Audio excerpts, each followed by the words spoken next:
Hi guys, welcome to Winsome Cottage Garden. My name is Hannah. I'm so glad that you decided to join me today.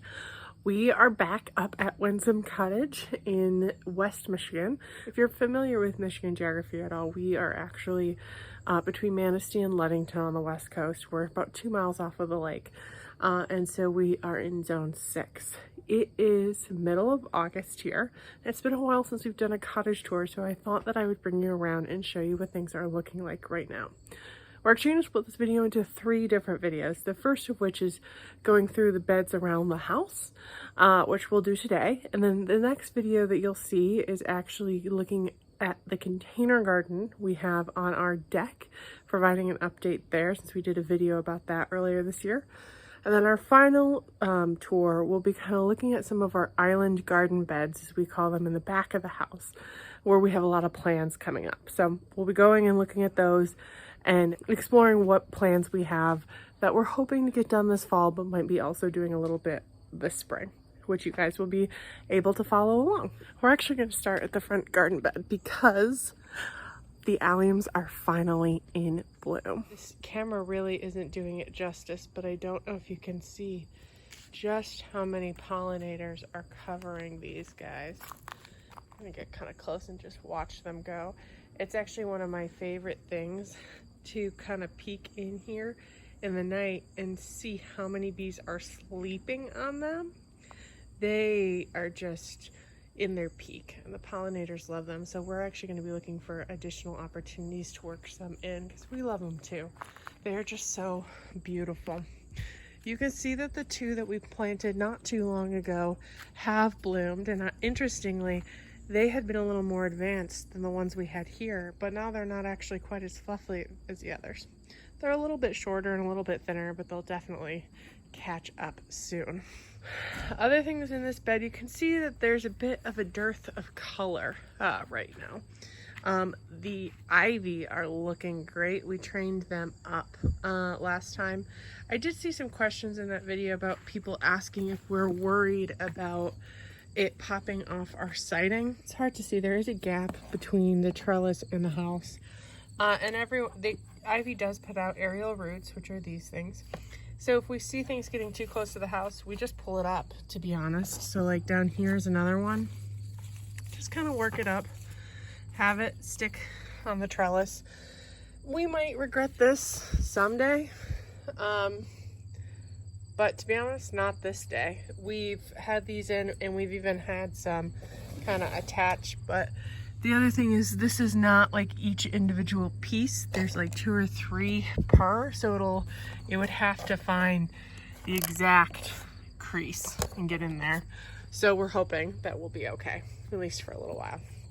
So we're not too worried about that, but it is something that could happen.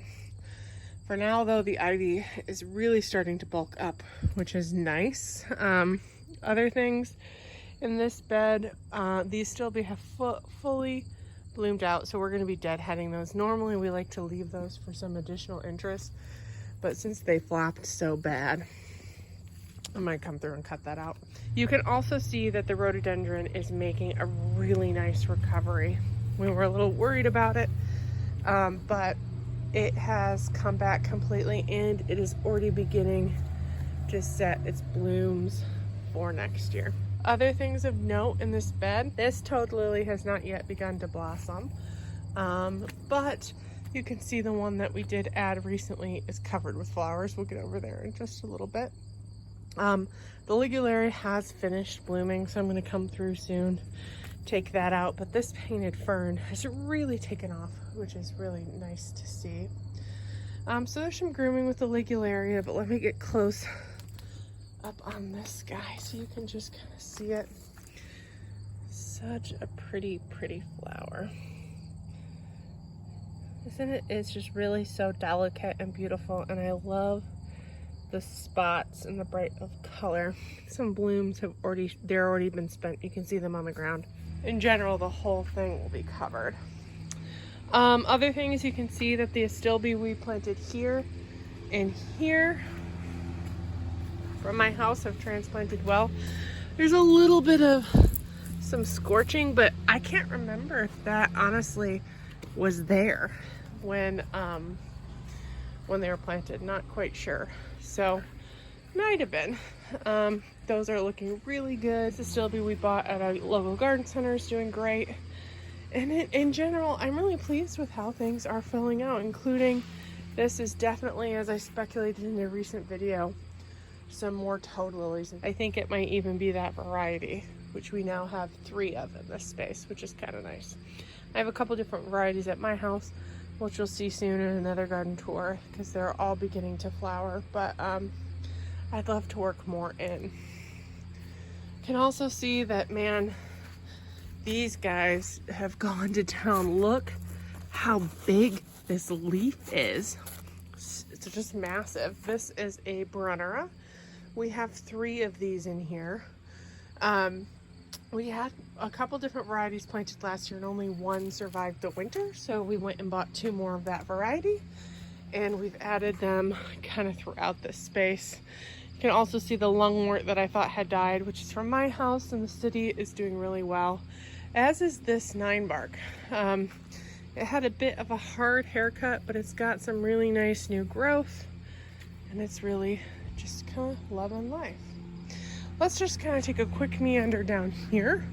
You can see that we've got a couple buds in our anemones. They haven't flowered yet, but they're coming, which will be pretty. Ferns are loving life, another anemone, and then the Haconocloa, which I just love. Such a pretty little view. I did want to come down and just peek at this because it's such a charming little corner that you don't actually see a lot of. We have 3 like painted Japanese ferns ringing this corner here, and then 2 toad lilies that are also just beginning to bloom. And look at this one. This is a different variety. I'm not sure what it's called. It actually moved with us from another house, but isn't that just so delicate looking? Beautiful.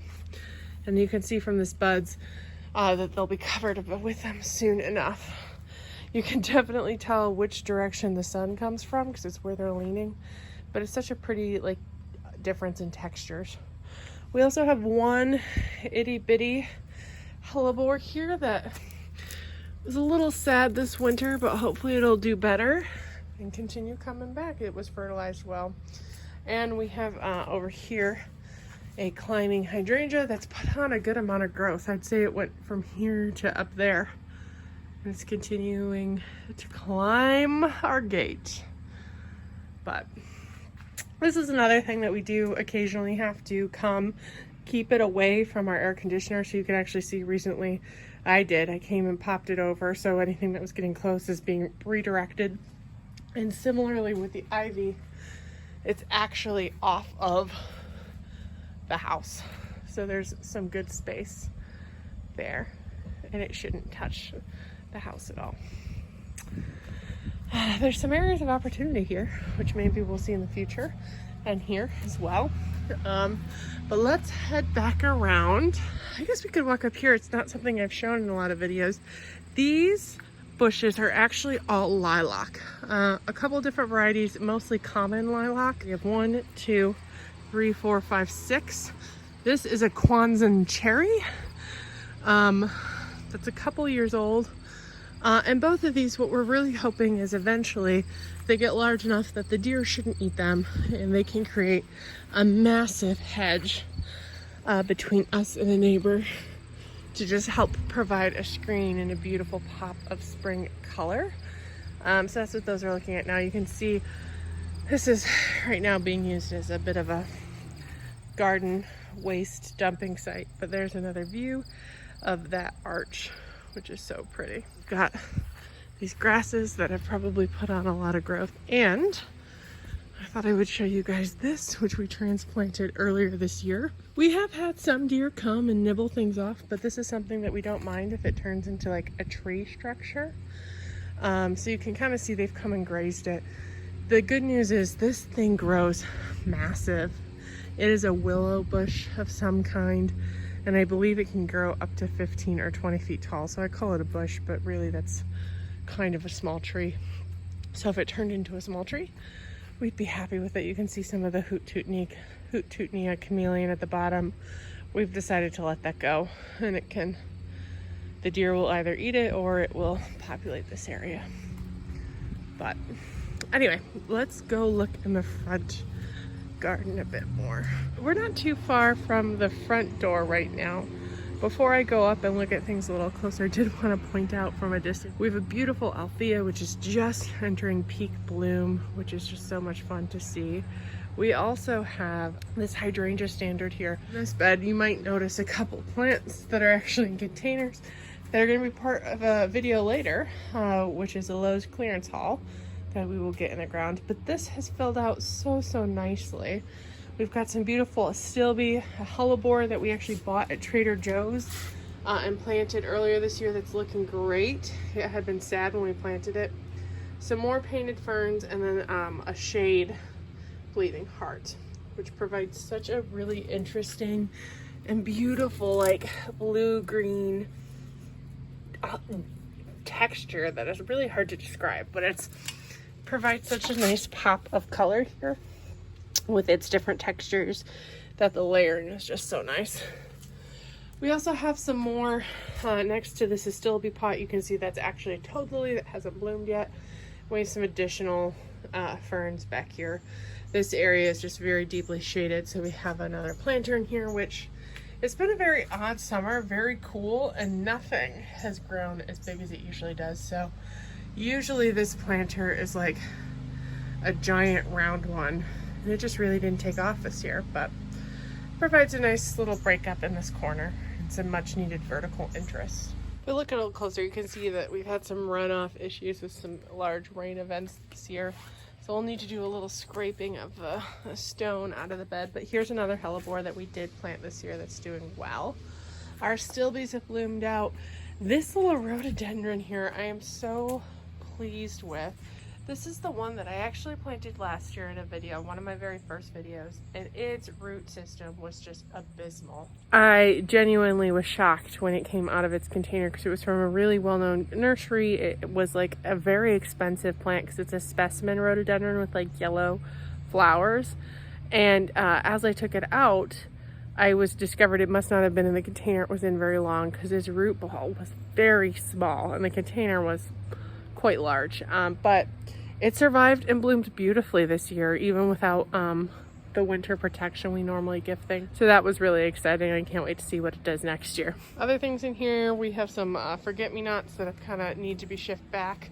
Some hostas that we actually rescued. They're not that old. We rescued these guys from my place of work. They were being removed because they had to be split and they didn't have anywhere to go for them. So I took them home and they got stuck here. Funnily enough, you'll see this soon. It's not looking great right now, but I also rescued this from my place of work. This is, I chopped it off. I actually rescued this from the trash pile. You'll see a video about it soon, but it's this really pretty, I don't know what it is, but it's like a multi flowering small like black-eyed Susan that is just so pretty. There's actually 3 or 4 plants shoved in here. So anyway, you'll see me plant that later. Also in this space, we have this hydrangea, which was supposed to be an Annabelle. I don't know if you can see that clearly, but it's not an Annabelle. It's a mop head version of some kind. It doesn't have a lot of blooms, and if I'm being honest, we don't really like mop head version. They're really just not something I prefer, not something my mom prefers. So this guy's probably going to get moved to a less prominent place. We might see if we can get like an Incredible or something like that in here, and hopefully it'll bloom a little bit better. Who knows though? It doesn't get a ton of sun. But let me show you this Althea I showed you from a distance up close because these blooms are just so beautiful. Check these guys out. They just look so tropical. They're quite large. I'd say they're 3 to 4 inches, and I don't know if you can see it, but that red is just such a vibrant color, especially, there we go, in the sun. That red is just such a vibrant color, and the white is just so delicate. Such a pretty Althea. And it just started blooming, so we've still got lots to enjoy. This is kind of a fernery of sorts. It's mostly just a couple different kinds of ferns. but they're liking this space quite well. Now we also have this really fun pop of different hostas in here, and a stilby that's, when they're in bloom, is such a nice surprise. That is a bishop's weed. Eek, we're gonna have to pull that out. But we have plants here, I meant to show this earlier, that get confused. They really like it, they really like the sun, they like the soil. So this is a sonic bloom Wygelia that's got a couple, there's some back there too. See them poking through. Additional flowers that are coming, which it's really not the time of year, but we enjoy it. These are some really pretty brandy rudbeckia, cherry brandy rudbeckia that survived the winter when they weren't supposed to. This whole area is looking a little sad, a little worse for where it got scorched in a recent heat wave we had.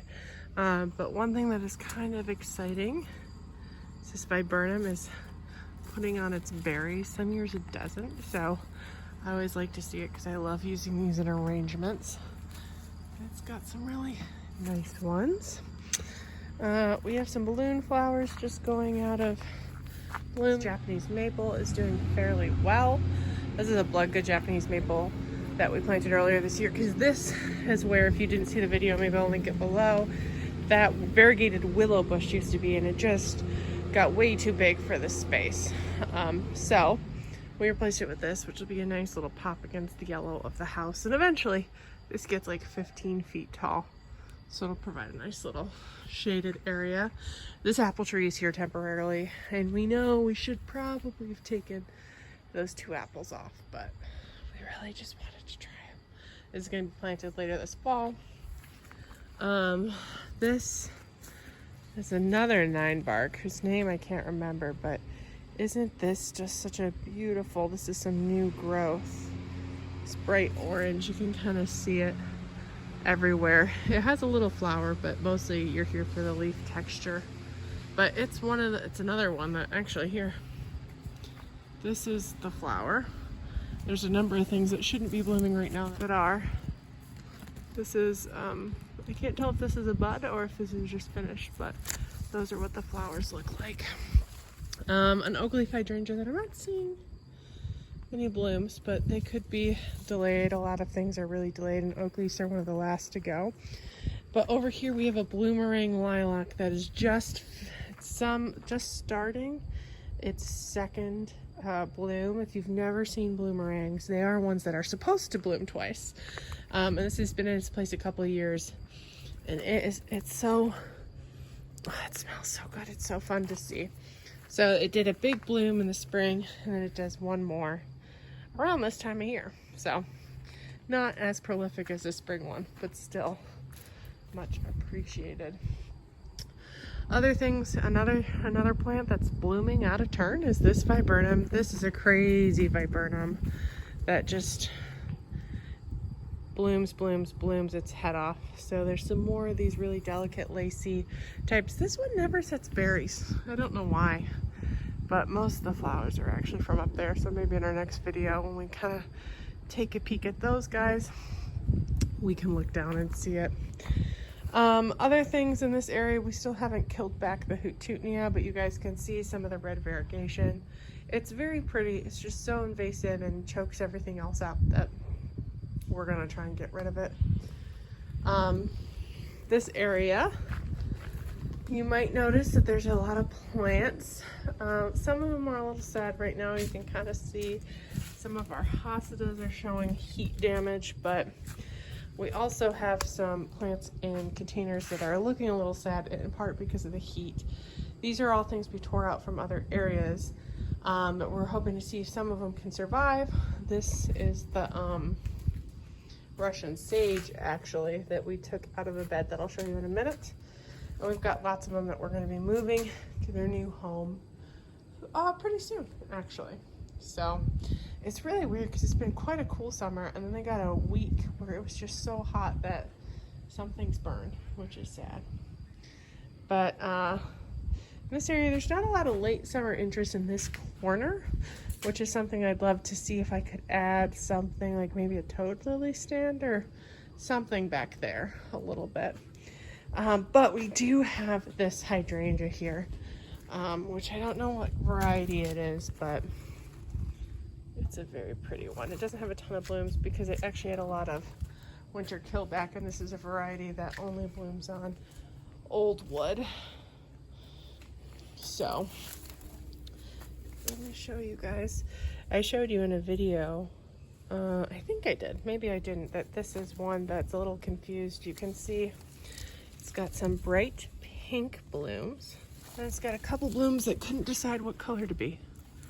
So in Michigan, traditionally these should be blue because of our acidic soil, but there's another one where it's like kind of a multicolor. In Michigan, our hydrangeas are typically blue because we have more acidic soil. If these hydrangeas are ones that change color based on the pH of the soil, if they are acidic, like they're supposed to be in Michigan, they tend to be blue or like a purple. And if they are basic or alkaline, they tend to be pinker. When my parents built this house about 12-ish years ago, this hill, which you guys can see in a moment, was here. And they installed these retaining walls to help make it easier to come up and down. So if you kind of meander back and forth between them, you're never going too steeply. It just takes you a while. Anyway, they had to bring in a lot of dirt to help fill these beds because even though the hill was here, obviously the walls were a little further away, and our soil is very, very sandy. So they did have to bring in some good soil to help these things grow. And apparently what they brought in was more acidic because a lot of our stuff is pink. That should typically be blue in this area, but I'm thinking that slowly the rain and whatnot has changed it back to its more basic soil. And that's why we get blooms like that have a little bit of an identity crisis. Things over here are looking a tiny bit sad. We have this really pretty Japanese maple that I can't remember the name of. I'll see if my mom can, but it turns like a brilliant orange in the fall. And it's got a very fine leaf, so it's an architectural piece. Let me see if I can get close. It's got really fine leaves that are just so pretty and a very architectural look. Its new growth tends to be like this darker color. That's one of my favorite Japanese maple we have here. This is actually my sister's tree. When each of us kids went to college, we got a tree planted. So this is one of my sisters, and it's a good one. Let's see, other things to share. Oh, we can take a peek over here. We have this mock orange putting on some really big growth. You can also see that this bed still hasn't been mulched. It'll get mulched, but it's looking good. The pink cushion flower rebloomed. The Zucchera, I think that's the silvery one, needs to be cut back. But this guy's just beginning to put on its bloom stalks, which they haven't really opened up yet, but I'm thinking they're probably going to be like a light pinky white, which is pretty. And this guy's also, this is a bicolored salvia that is putting on some extra blooms as well, which is exciting. These ornamental onions have bloomed out, which is a bummer, but not surprising. And then over here we've got some of these flowers beginning to kind of fade in their color. This hydrangea is actually called Froggy. It's not going to live here. It's something that we considered putting here, but it grows too big, so it's going to be a new home will be found. But it's very interesting. You'll learn more about it in another video, but the blooms start out like this brilliant, well, they start out small like this, like a bicolored green, pretty little buds, to bicolored green, you can see, to pink, and then they go to this like brilliant pink before fading into like a green red. And in the fall, this is like a burgundy color, which is so pretty. But you'll learn more about it in another video. The Lucifer's tongue here, we think an animal of some kind may have chosen to sit in the middle of this plant. We actually have, which you'll see in another video, an oriole feeder. And we found some of the oranges they eat down here, so we're thinking maybe a raccoon or something came and destroyed it. I don't know. It doesn't usually flop like that, even with some of the heavy rain we've had. So it's a little unusual. We can see that the Chinese forget-me-nots I planted here impulsively are just going gangbusters. They really add like some ethereal beauty to it, and the pollinators just love them. You can also see the cosmos I planted are doing well. Yeah, it's looking nice. And actually, I was talking to my dad. I don't know if you can see it. It's going to be hard for me to get back there. But that is a dahlia bloom. I was talking to my dad going, you know, I think you've got a dahlia back there. And then I remembered I planted that back there. So I'm excited to see it soon. I'm gonna go check on some other dahlias as well in another video. But if we pan over here, in all honesty, I'm not gonna spend a ton of time panning over here because it's looking rough. My dad and I, probably in a video coming up, are gonna do some reclamation work in this area. These are gonna be part of something else too. But so you'll see this a little bit more in detail later. You can also see that our honeysuckle, which had a lot of winter damage, is finally blooming, which is exciting. It doesn't have a scent, but it does have these really pretty flowers. I forgot there is actually one other piece that I kind of wanted to show you guys, which is the transplanting video that we did was a little while ago, and these things have taken fairly well to their new home. I think they'll definitely survive, and hopefully next year, really, they'll look much better than they do right now. They haven't died, is I guess the update. That they seem to be perking up really well. You can see a ton of seedlings that I have a hoe that I'm gonna come in and hoe this up. And we are going to get this mulched this weekend, maybe in a video. I'm saying it, so it has to be true. But the other thing that we think an animal may have come in and is here, I believe that a deer may have gotten in through this fence, which we really need to replace, and kind of trampled this quite poorly. But this is actually an area that you're going to see in the next video more, but it is one that we will be spending more time in the next month, doing some redefining work. Here's one last plant that's blooming out of turn to share with you guys. This is an Ann Magnolia that shouldn't be blooming now, but loves its life and frequently does. So it's got not a huge number of blooms, but it's got some of these weird things.